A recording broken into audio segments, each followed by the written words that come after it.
एक तरफ मशरिक़ वस्ता की जंग जारी है, जहां अमरीकी हुकाम बार बार सऊदी वलीअहद मोहम्मद बिन सलमान से राब्ता करते हैं और गुजारिश की जाती है कि हमास से हमारी कोई बातचीत करवा दी जाए या फिर इसराइल पर हमले रुकवा दिए जाएं। वहीं रूसी सदर व्लादिमीर पुतिन आइंदा हफ्ते सऊदी अरब का सरकारी दौरा करने जा रहे हैं, जहां उनकी सऊदी वलीअहद और वजीर आजम मोहम्मद बिन सलमान से खास तौर पर वन ऑन वन मुलाकात भी होगी। अब इस मुलाकात से क्या निकलेगा? याद रहे कि मशरिक़ वस्ता यानी इसराइल और हमास की जंग से पहले ये तस्वीर बहुत वाज़ेह थी कि सऊदी अरब अमरीकी कैंप के साथ मिलकर काम करना चाह रहा था। बुनियादी वजह यह थी कि सऊदी अरब पूरी दुनिया से टूरिज्म को अपने पास लाना चाहता है और अपनी ऑयल बेस्ड इकोनॉमी को खत्म करके इसे टूरिज्म बेस्ड इकोनॉमी में तब्दील करना चाहता है। इस सिलसिले में सऊदी अरब ने इसराइल को तस्लीम करने के हवाले से अपनी शराइत भी अमेरिका के सामने रखती थी, जो अमरीकी हुकाम बता भी चुके थे।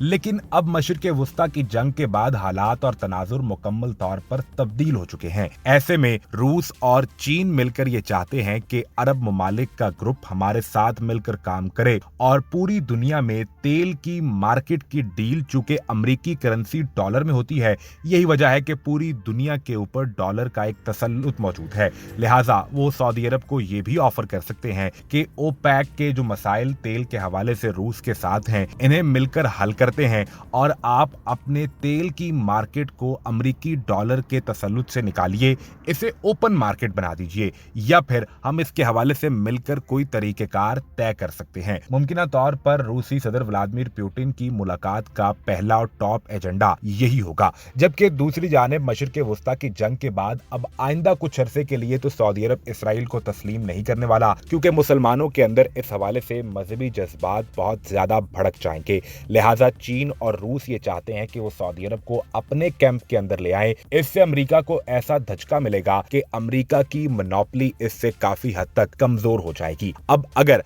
सऊदी अरब इस कैंप में चला जाता है तो यूएई, कुवैत, कतर ये तमाम ममालिक भी रूस और चीन के कैंप में आ जाएंगे। मशरिक़ वस्ता के अंदर अरब कैंप मजबूत हो जाएगा और अमेरिका को यहाँ जो इसराइल को सपोर्ट करना पड़ रहा है, वो भी अमेरिका को सोचना पड़ेगा कि क्या मैंने अपना फायदा देखना है या फिर इसराइल को अपनी गोद में बैठाए रखना है। ये अहम सूरत हाल है जो आने वाले इस एक दौरे से तब्दील हो सकती है। अगर तो अरब रियासतें रूस और चीन के कैंप की तरफ अपना झुकाव शो कर देती हैं, तो मुमकिन तौर पर अमेरिका को इसराइल की सपोर्ट से भी एक कदम पीछे हटना पड़ेगा। इधर अमेरिका इसराइल की सपोर्ट से एक कदम पीछे हटा, उधर हमास ऐसा शदीद तरीन हमला करेगा कि इसके बाद फिर इसराइल के लिए खड़े रहना मुश्किल ही नहीं बल्कि नामुमकिन हो जाएगा और हालात यहाँ एकदम से मुकम्मल तौर पर तब्दील हो जाएंगे।